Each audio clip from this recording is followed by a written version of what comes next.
Howdy, and welcome back to You've Got People Problems, the podcast where we tackle the leadership challenges that no one wants to talk about, but every business faces.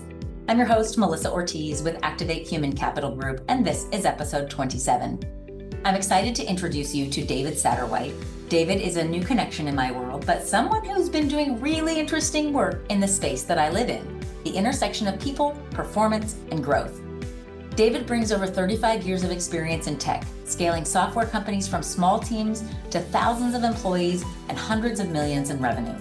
Along the way, he's learned what truly drives growth, and it isn't strategy or systems, it's people. In our conversations, we dive into one of the biggest challenges leaders face, how to beat burnout and prime productivity. David challenges our thoughts on what mentorship is and what mentorship can be, and touches on a dozen relevant data points along the way. You're going to take away so much from this one, so let's get started. Howdy, I am Mel Ortiz, and I'm so excited to be here with you for another episode of You've Got People Problems. Today, I have David Satterwhite, who's someone who is a new connection in my world, but somebody doing really interesting things in the same space that I'm in. So I think our discussion today is really around how do we beat burnout and prime productivity. And we're just going to dive into the topic. So David, tell us a little bit about yourself and your organization. Yeah, so great to be here, Melissa. Thanks for having me on.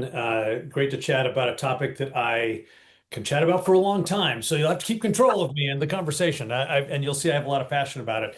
I've been in tech for 35 years. I started out in HR and tech and moved to sales. And then operational roles, but all revenue. Was a CRO for roughly 22 years, basically scaling tech companies, software companies from small to big, a million to 400 million, or, I say, depending on how you want to count, from 30 employees to a couple thousand employees. And I love that journey. And part of what I love about that journey is there's a lot of dynamics, and it's all about people and helping people succeed and grow and stay thriving in what they do. That's how you scale. Sure, you've got to have good code, but that's kind of the ante to play, right? From there, it's all people. So then, having had some really good success in those roles, I moved on to looking at CEO roles and found Cronus, and immediately a great fit, because here was a company that had been built to help large organizations scale mentorship. Do this in a way that is actually scalable beyond a couple hundred people. I always say, like, if you have like an organization like yours or frankly even mine are small enough that you can still have somebody in HR running around with a spreadsheet helping to set up mentors and mentees and kind of really trying to make sure we're connecting with each individual and those types of things. We're really focused on making sure that we're able to do that at scale and very inclusively. So you think of it as a purpose-driven development platform that offers both mentorship as well as community solutions.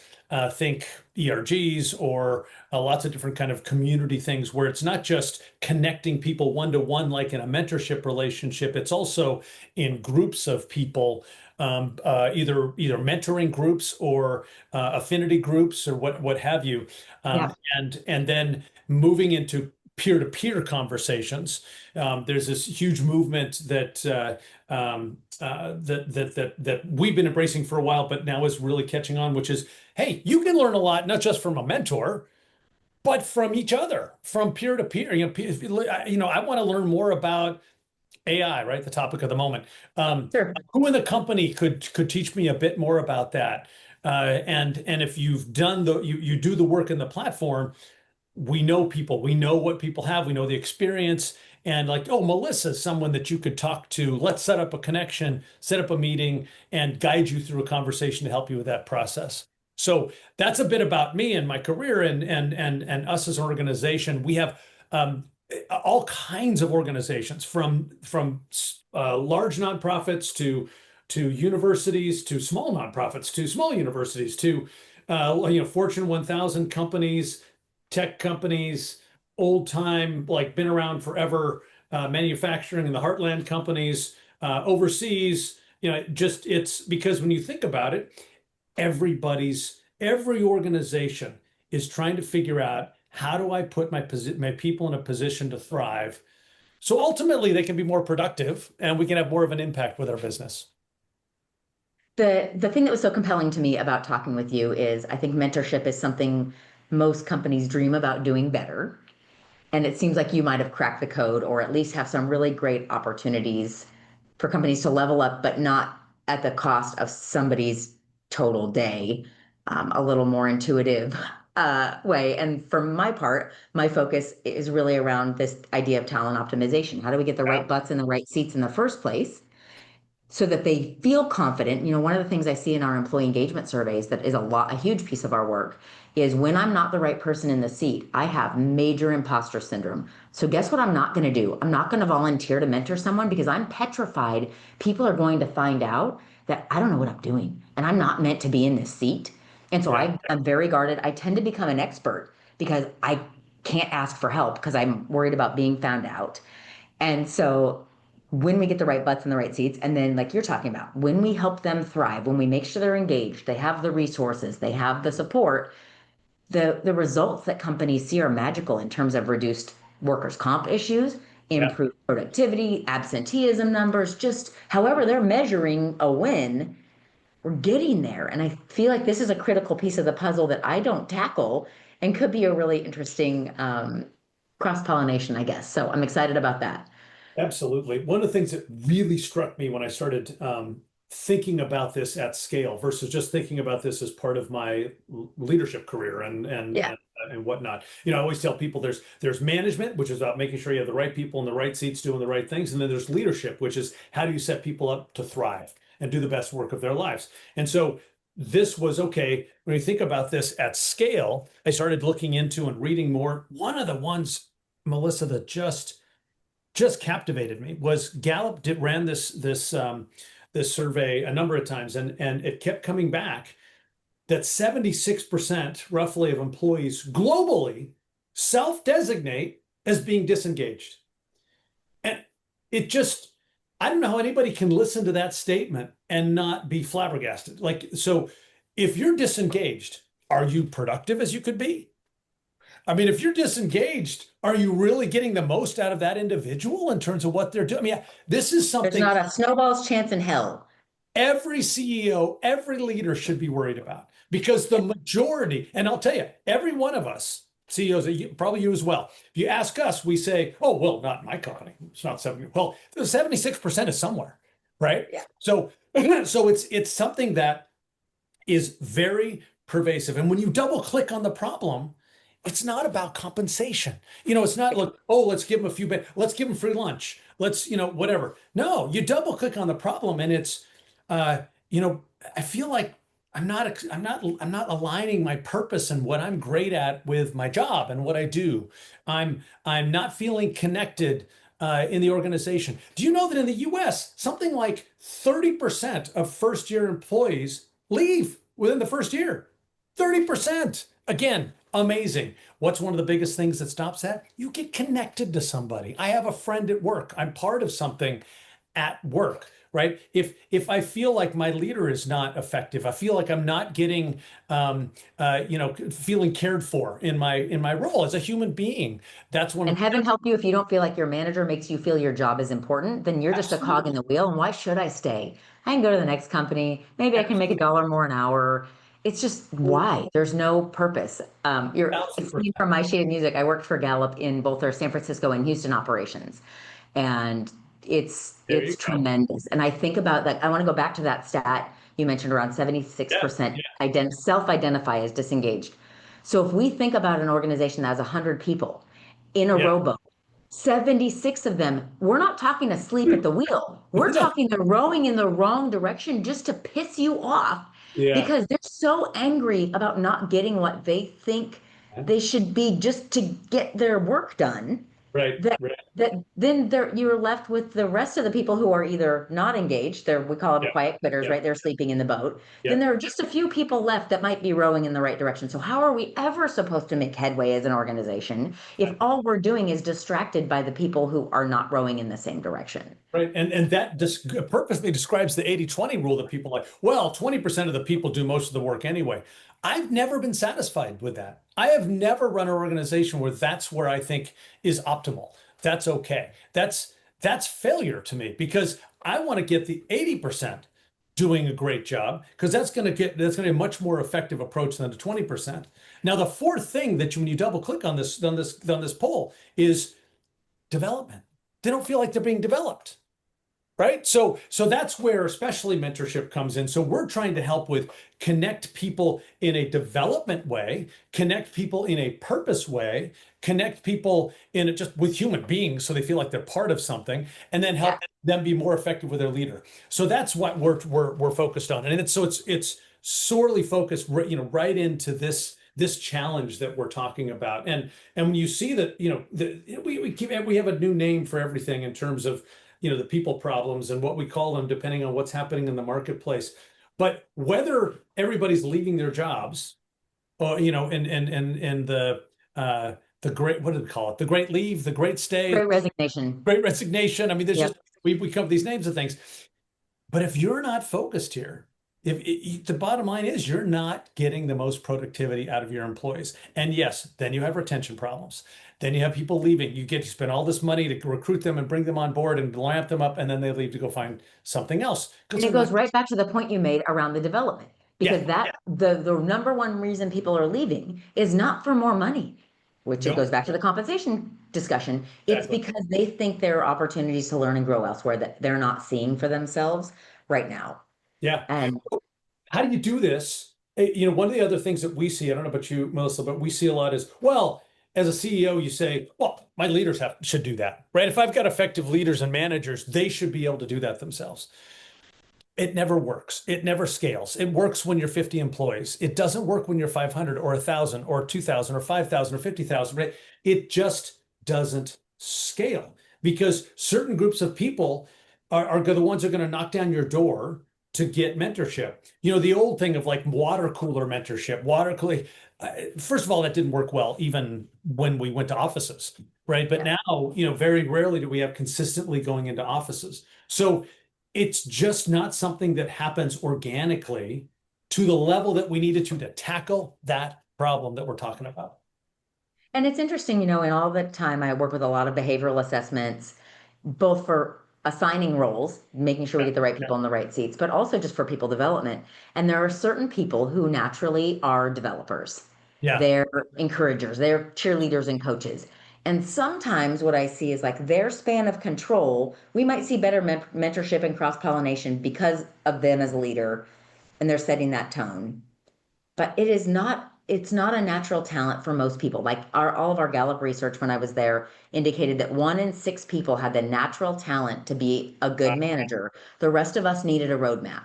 And it's very much in line with the mentorship discussion because we've got to find some way to not just hope for the best that leader happens to be one of those people.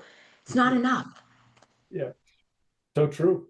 So true. It's well, and there's such a disconnect. One of the stats I read the other day, what was it? I've got around to something. 8 in 10 employers believe they are effectively communicating business goals and objectives to their employees. Right? Have you read this one? But 2 in 10 employees actually feel educated about company goals. Disconnect is extreme. This is going to go into a whole topic around conversation and communication. The biggest fallacy about communication is that it has occurred. I think I've given you information. You don't think you've received it. Yeah. No, it's absolutely true. And we've got some amazing customers doing things like with this, whether it's the city of Seattle is focused on, they do what we call flash mentoring, where it's part of that back to that, quick, I want to talk to somebody in a different department, in a different area that knows something about something. Some customers are really focused on broad-based. I think Amazon's got thousands and thousands and thousands of people across programs for mentoring and development.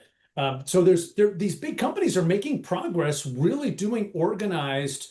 In fact, one of our customers, T-Mobile, just wait, before you go on to that one, I want to go back to flash mentoring. Tell me what that term means. Describe what an interaction between a mentor and mentee looks like. Instead of it being a whole process of profiles for mentor, profiles for mentee. Let's set up the relationship, and we can talk more about what are mentor-mentee relationships like. But rather than that, it's more just, I want to talk about this. I want to communicate with somebody in this organization, or who has this kind of knowledge, or is in this geography, or maybe is even this gender or this background or what have you. There was a time, a number of years back, where I was specifically wanting to learn more about people who were as different from me as possible, because I wanted to know, and I wanted this reverse mentoring concept as well, and learn from other folks. So I'm just, okay, who are those people? So we help with finding those folks for people, and this is what they're doing here. Is a flash mentoring means just a quick conversation, a one-off conversation. It doesn't have to be quick, but a one-off conversation versus, say, a 6-month mentorship mentee conversation. So we're connected for life versus, yeah. I have this topic that I really want to learn more about. You're not committing to me for some long period. It's a date, not a marriage. Yeah, I love that. I love that. Okay, wait, you used another term, because I just want to keep going on this topic. Yeah. Reverse mentoring. I don't think a lot of people have heard that term. Describe it for us. Yeah, it's one of my favorites. Well, I fundamentally believe that the higher up you go in the organization doesn't necessarily mean you end up with the most knowledge. There's knowledge everywhere, and there's expertise everywhere in the organization. And the bigger you get, the more this is true, because you can't get around to everybody. If you're 20 people or 50 people, 100 people, you can still do a pretty good job of trying to get to everybody and communicate and learn what's going on in the organization. Reverse mentoring means that a person who is in a position of power, authority, what have you, basically reaching out and to someone who typically is less so in the organization, and learning from them. So one of my examples is when we were really focused on Black Lives Matter and that whole movement and whatnot. I really wanted to learn more about what it's like to be a person of color who's a woman in an organization, in a different geography, in a different type of role. And I set up a couple of those relationships in the organization so that I could learn from them.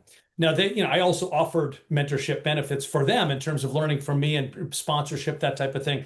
But the reverse mentoring component of this, I was being mentored from them. I was learning from them. What is your experience? What is your life experience? And I learned all kinds of things from that process. So it can be cross geography. We have half my company is in a different country. So we do lots of things where we set up guided conversations across the organization. So there can be peer-to-peer conversations going on to connect people that wouldn't necessarily talk to each other in the normal course of work.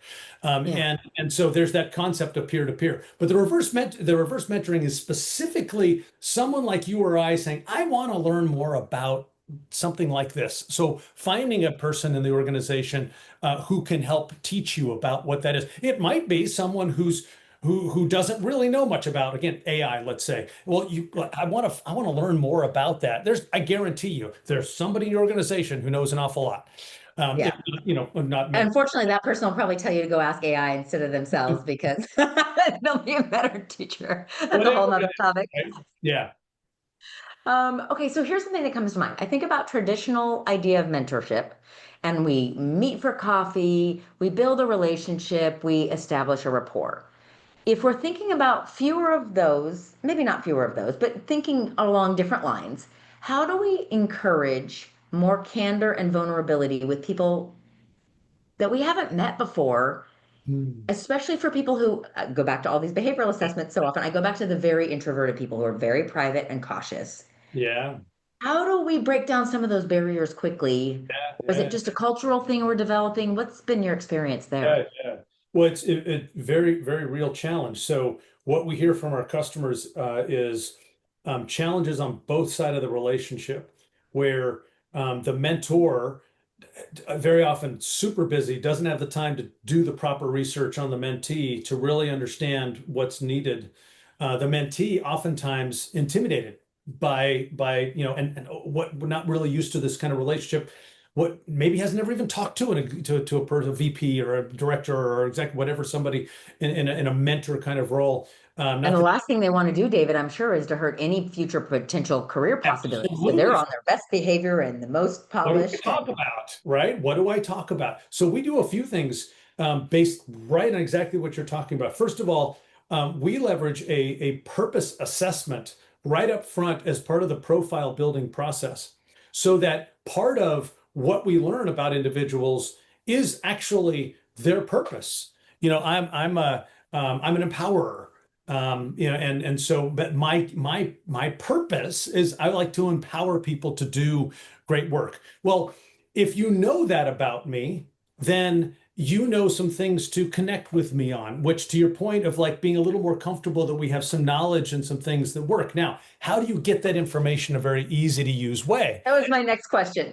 So we have something called guided conversations, which basically serves up. So we're on a video today. We would literally serve up right over here in the corner based on all that work we've done up front. You might want to ask Melissa about this.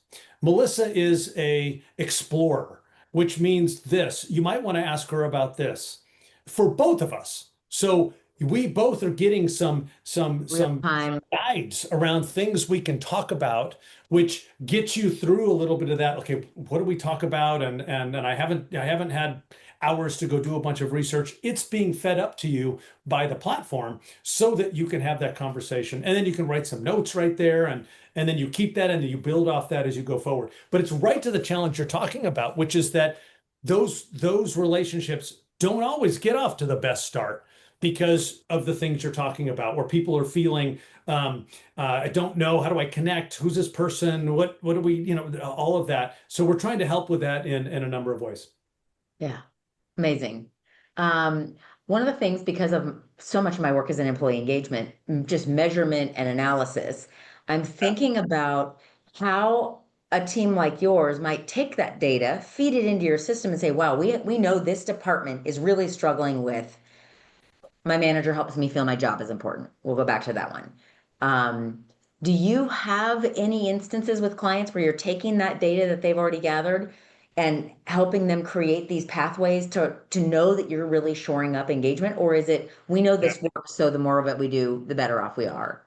You're dead on. And this is exactly my experience, where there's some good tools out there for surveying. So you can get lots of good information about where the challenge is. I was using a tool in my last company, and it would tell me, okay, this team in this country is a little more challenged on this thing than your other groups focus there. But it did nothing about what to do. What do I do at that point? So what we've seen is that, again, companies usually know where the challenges are. It's what are we going to do about it? And that's where we come in to really help with what do you do based on what you've found out in the process. Yeah. Okay. Great. What else? What other success stories should we be aware of, or what other strategies might listeners be able to, I call it R&D, rip off and duplicate? Like, how do I take this idea and do a little bit so I start down this path better than I am today? One of the big concepts and we touched on it, is that these things just don't happen organically. And if you're open to the idea that there's challenges out there, and it's not just the buzzword of the moment, because again, the studies and the surveys over and over and over articulate the challenges that we're discussing, then having a way to programmatic that, make that programmatic, put that into the system, put a process together, leveraging a tool to go do this more inclusively, more pervasively across your organization is the key. And what we found every time is, companies are trying to solve some of these. They've already decided this is something they need to be focused on, because I think most organizations probably agree with a lot of what we're talking about.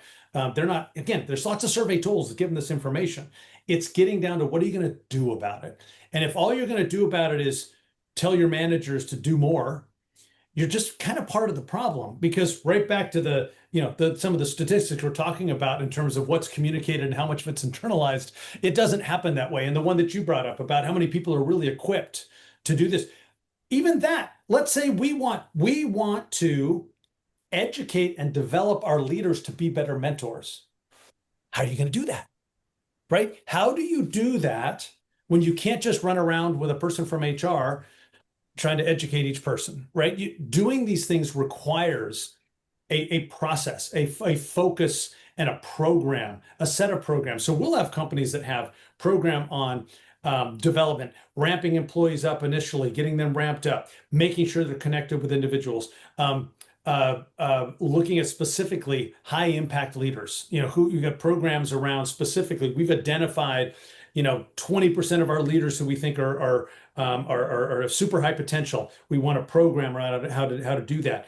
Are there groups of people in your organization that you think are underserved, that you feel like generally aren't as developed as other groups? Let's go focus there and do some focused work. So there's lots of different ways, but it starts with having a systematic approach and a way to reach everybody in this process. Yeah, amazing. Let's see. Where's my brain going on this? I'm thinking back to these profiles, these purpose profiles. Yeah. How do we gather all? I mean, I have clients, some of my smaller clients, one of their favorite things to do is they'll get a spreadsheet. It's a shared document that has everybody's favorites, their favorite color, their favorite sports team, their favorite beverage, favorite place to go to lunch, whatever. And they use that as one of the ways to go recognize each other and appreciate each other because they have this cheat sheet. And the purpose profile sounds a little bit like the cheat sheet.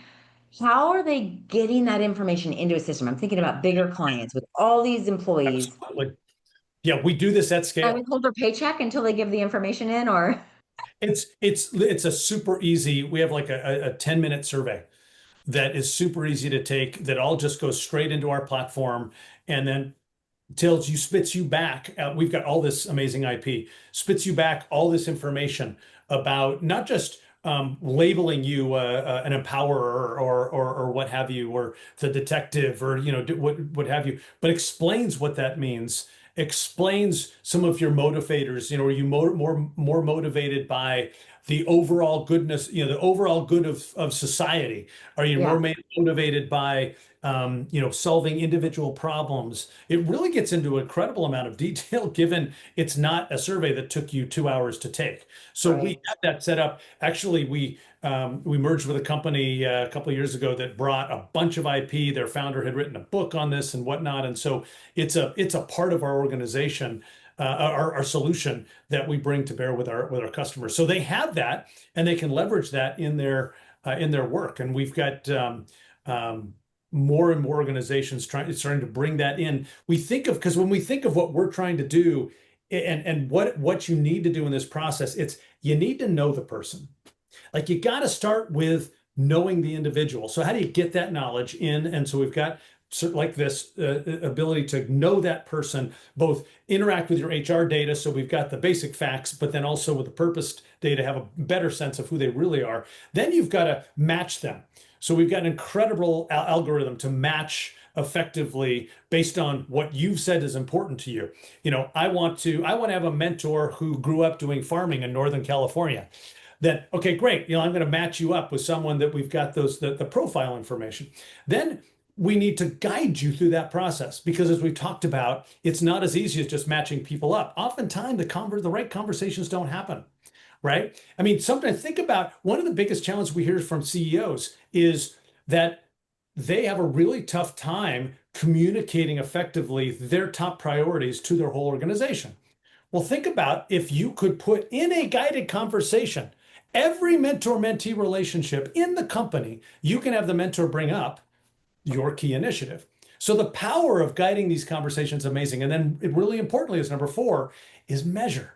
How do you measure all this, right? If you don't measure it, then it typically doesn't happen, or doesn't happen well. So finding ways to measure it super effectively. How did it go? How are you feeling going in? How are you feeling going out? What are the things that we're getting impact from? What's the ROI that's happening, and the actual productivity increases coming out of these kinds of relationships? Yeah. So it's really important that you've got all 4 pieces to that puzzle to actually end up getting the most out of it, and the ROI and the productivity you're looking for.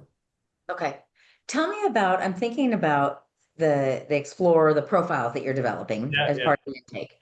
If I'm a larger company and I'm already strongly invested in, say, StrengthsFinder, I spent a lot of time at Gallup. That's a Gallup tool. I use predictive index pretty extensively, especially for the right people, right seats element. If they've already got something like that, is there a way we can make sure those are talking to keep reinforcing that language we've invested in? Yeah, you could always have other information go into your profile. Okay. That's what's useful for you.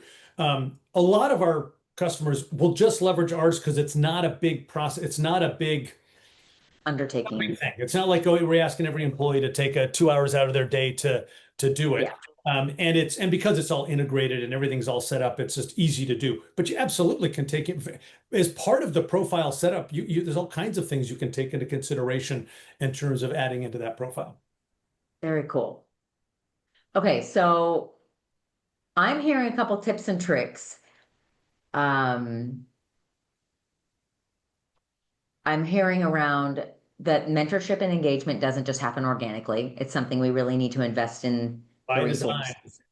By design. It's got to be by design. You've got to put some design. And it's not enough to just put it in place. We actually have to do the follow-up and the circle back to say, okay, are we moving the needle? Yes. Because one of the things I see a lot of companies struggle with, even some of my bigger clients, is they don't have great metrics around employees, around productivity, around effectiveness. They have these subjective annual performance reviews that are, the nice managers give higher scores and the tough manager give lower scores, and they're not a great metric for employee effectiveness. Yeah. Have you found good metrics that consistently apply, or do you have my same struggle that Yeah, I think it is a big struggle when it comes to human beings. This is something that and it's partly why it oftentimes doesn't get focused on when it needs to be, because there isn't just the same kind of like clear, okay, sales are up, costs are down, very clear things. So we are really focused on this. So we're working on things like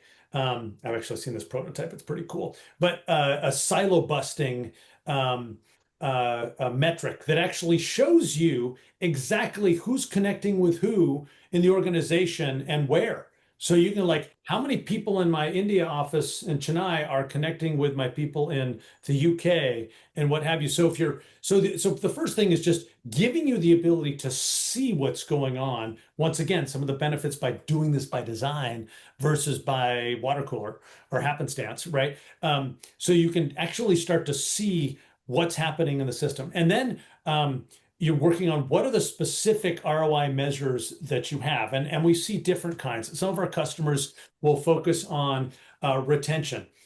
Some of them will focus on promotability. They'll literally say, okay, the people who go through this program get promoted at this percentage versus people who don't go through the program, right? People who go through the program stay at this percentage after the first year versus people who don't go through the program, right? Those kinds of things where you can really compare what's happening with people in the control group, versus what's happening, in the program. Sure. And when you think about uptake, where initial integration and uptake, what have you found? Where have you found successes and where have you found frustrations? Yeah. In the planning and designing process, I think it's a really good question. Because one of the things that happen is people, we're human beings. We want everything to be easy. So, I'll just push a button and make that happen. There is some work, which we try to make it as easy as possible, but there is some work that you need, some thinking that you need to do to think about what kinds of programs do you want to put together. I'll give you a specific example is if you restrict who can be a mentor dramatically, well, what is that going to do? It's going to mean that all your mentees are going to have a hard time finding mentors, right? Have time to spend with them. Exactly. So you've got to expand and have the thought. And so we have experts that come in. This is probably what they do is help you with making some of these decisions so that you can set this up effectively as you're going forward. But you got to be willing to put a little thought in this. I mean, we're not talking about a 6-month thing here. I mean, but it's something that you want to spend a few weeks kind of thinking through, and several sessions. We'll give you things to think about a bit and then come back and then help you set it up such that it can do that. But that's, again, it's part of that doing this by design. The problem is huge, as we've talked about. It's worth putting a little work into and setting up a program that's going to be effective. I think the biggest challenge, so I will say, Melissa, is that oftentimes it's I don't have that problem in my house situation, which you being coming from Gallup, so well, right? It's pervasive. It Everywhere. is. There's more. It's interesting. What I find consistently is there's more variability within my own company than there is across companies. Because we have all types of people. We have the actively disengaged to the fully engaged and everything in between. And our job is to just keep moving the needle towards better. Sometimes that means the actively disengaged people who didn't want to be here, but also sometimes it just means the actively disengaged people, they didn't know how to ask for what they needed. And they were frustrated and no one was listening because they were so combative in their requests that people were like, oh, I can't really hear you because all I hear is your tone. But those are the people often who are become the most engaged employees, because when they're heard, they have damn good ideas that they don't know how to communicate. So if we can keep pulling on that thread. And that old mentality of, well, cream rises to the top. So, the people who are the most assertive are the people who are going to have the best ideas and are going to be the most effective. That's not always true. To your point, all kinds of people, with all kinds of backgrounds, all kinds of genders, all kinds of everything, have great ideas, but may not have been mentored and led and developed and raised such that they're going to break down your door to tell you.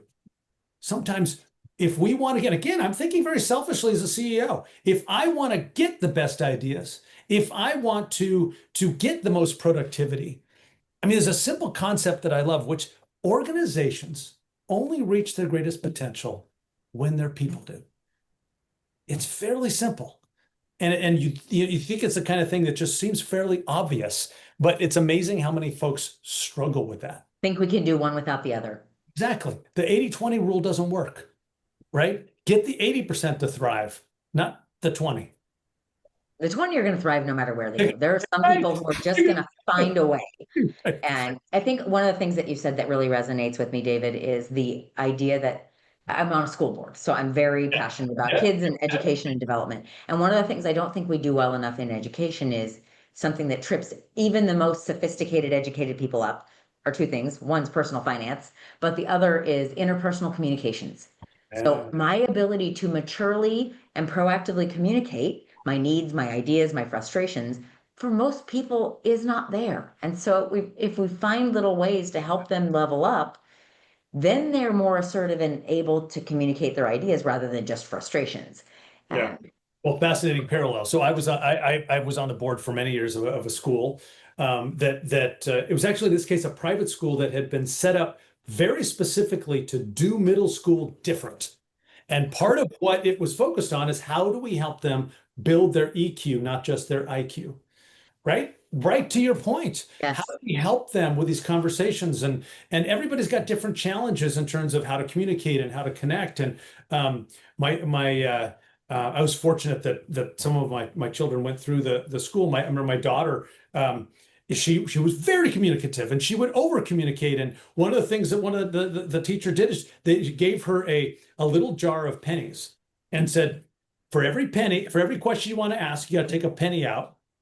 And so she had to think, because she only had so many pennies in a class, and she had to think about, okay, put that together, which is the opposite challenge of someone else who might be sitting there not saying a thing because they don't know how to ask. There's different types of challenges.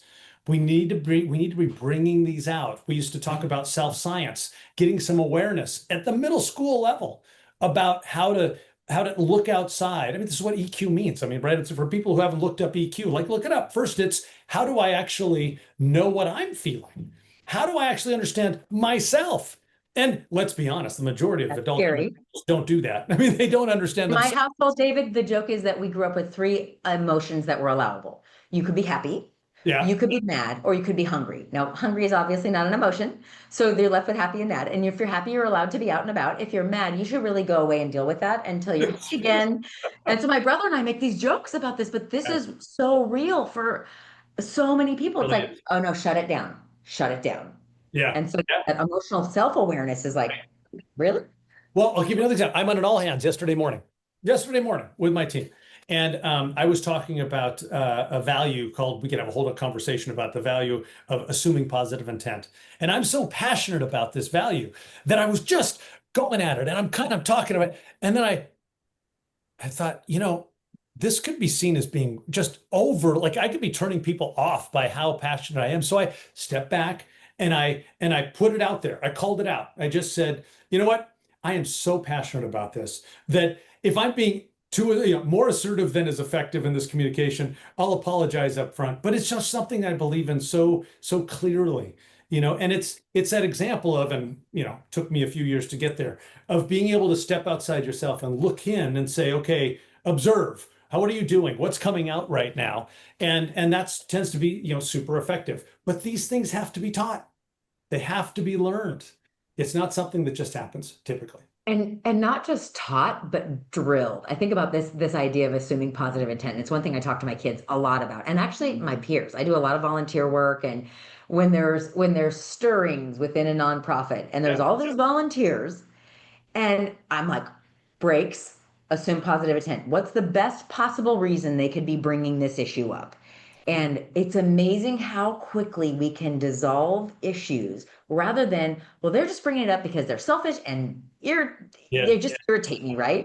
But it's like, okay, but if you just take that aside and wonder for one moment, what could be the positive motivation here? It's like, well, they could this. Yeah. Oh, and if that's the case, then probably they need this from me. Oh, okay. That's one of the ones that I think, like with our team members, with our kids, they don't get it until they're mocking you. So if you're getting really excited about the assuming positive intent, they're like, well, this is David's, soapbox. But until it really sinks in and they can tease you about it, they probably haven't internalized it. And so just that repetition, and I love what you said about, having our main priorities in popping up in these mentorship interactions, because until it's daily vernacular, the thing that's on the website or on the intranet or somewhere, and it isn't who we are yet. Well, and right to that point, so important. This is why guided conversations is so important, because as a mentor, as somebody, you might think, oh, we talked about that. It's done. Like we let's go on. Check the box. We can remind, like, hey, refer back, make sure you mention or refer back on this concept that you talked about or what have you, because and then like, okay, good, because you wouldn't have thought about that as a mentor. You're on to the next thing, right? So exactly right. I think it's repetition. We as human beings need repetition to actually get there's stats on that too, in terms of even like children, how many times they have to try food before they'll actually like it. I mean, it's some extraordinary number, like 12 times or 18 times. That's ridiculous. Human beings need to see things over and over again to actually really internalize them. One of the things that to me seems very compelling, David, about these guided conversations is what I see in parallel with my predictive index work, where managers want to do a good job, but they don't intuitively know. It's back to the 1 in 6, have the natural talent or don't. If they're like, just tell me what to do, I'll do it. They're hungry for better tools to do it better, to do it faster, and to connect more meaningfully. They want to make an impact. I think it's probably the single most undervalued role in our entire society is the role of a manager, the role of a coach, a team that can't win without a coach. But we ask so many of our managers to be player coaches, or you're in the team full-time in OBTW. I want you to manage these people that you are working with in your spare time, because I'm not measuring you on the management side. I just need you to do it, okay? And what do? They do their real work and they don't have time to manage people. Two different jobs. It's absolutely two different jobs. It's a true management role, management/leader role. One of the concepts I mentor people on is, it's a little controversial, but I'll throw it out there. It is if you are doing something yourself versus helping someone else do it successfully themselves, you're probably wasting time. Now, there's always exceptions. There's always things that we have to do ourselves as leaders, as managers, but the concept's important, because I've had somebody at the VP level basically tell me I can't get my work done because I spend all day on Zoom talking to people. So, well, you have an organization that's like 70 people. I would think that that's where you're spending all your time. And by the way, that's the job. Like half of leadership is showing up. How are you? It's not, you're not the VP of 70 people because I want you to do individual work.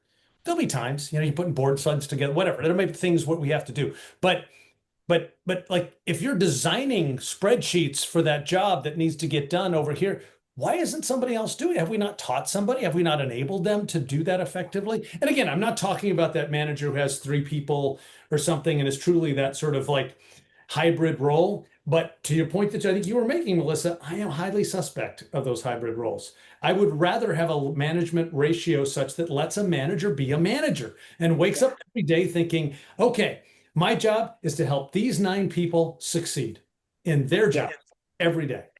And I would actually double down on your comment around wasting time and say that they're being selfish. Because if we go back to our earlier conversation around people leave because they're not being developed, and here I am silently suffering because I can't get my work done, Right. But I haven't given someone the opportunity to learn and grow. We're both losing, the employee and the manager, and you're depriving someone else of the opportunity to level up. Now, is it slower the first couple times? Yeah, it is. But are you helping someone, cheerleading someone, teaching someone, and getting your work done simultaneously? Yes, you are. And it'll be faster after. It'll be because you're exponential. It's you teach these 9 people how to do it effectively. You got 9 people doing it, not just one. Yes. Yeah, I had when I was first managing people, I used to have someone so often, I probably embarrassingly more than I should have, in my office working with me because ADHD, I was squirrel syndrome. And I'm like, if you're here, I'm going to stay focused on the topic. And oh, by the way, you should probably know how to do this anyway. And it was amazing how quickly the people around me were starting to get it and like, oh, I can handle that. I'll send you a draft. I'll take care of that. I was like, oh, this is really great. But they know you're there. They know but I got someone to go to if I need a little help in terms of where to go or a little guidance, or I want to bounce off an idea or want to talk strategy or what have you.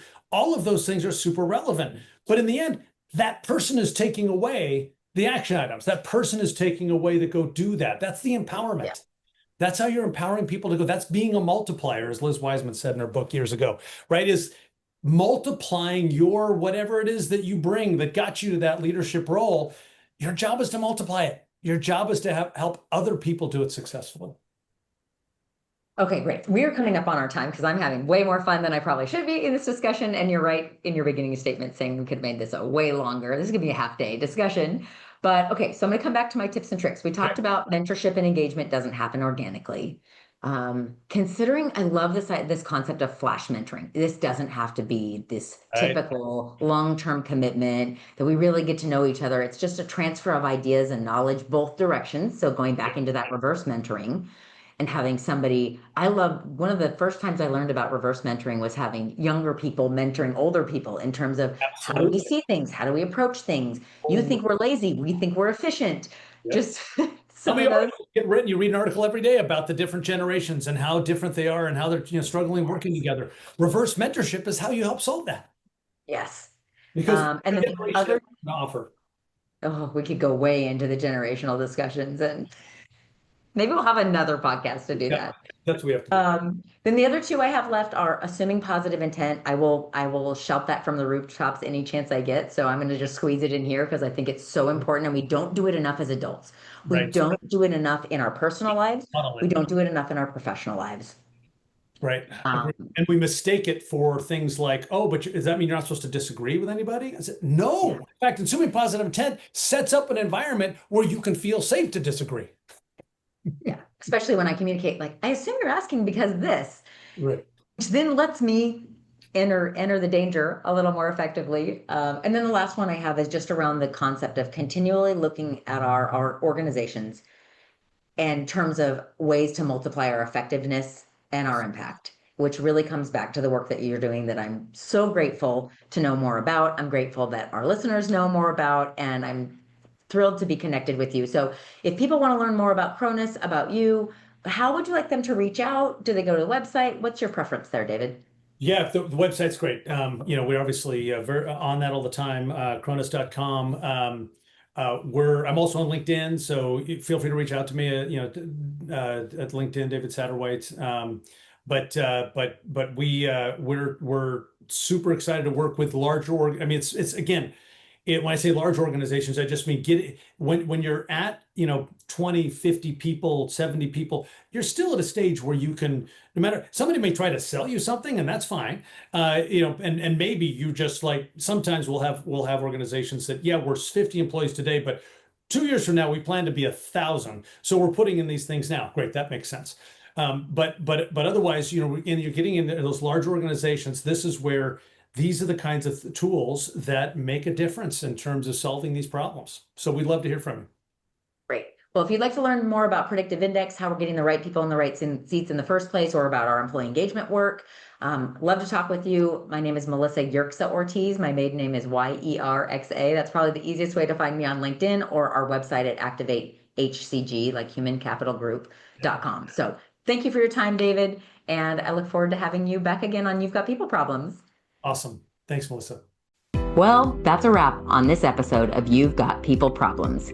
If you got something out of the conversation, make sure to subscribe, leave us a review, and share it with the other leaders in your network, because let's face it, we all have people problems. You can watch full episodes on YouTube or listen on your favorite podcast app. But either way, thanks for listening, and we'll see you next time.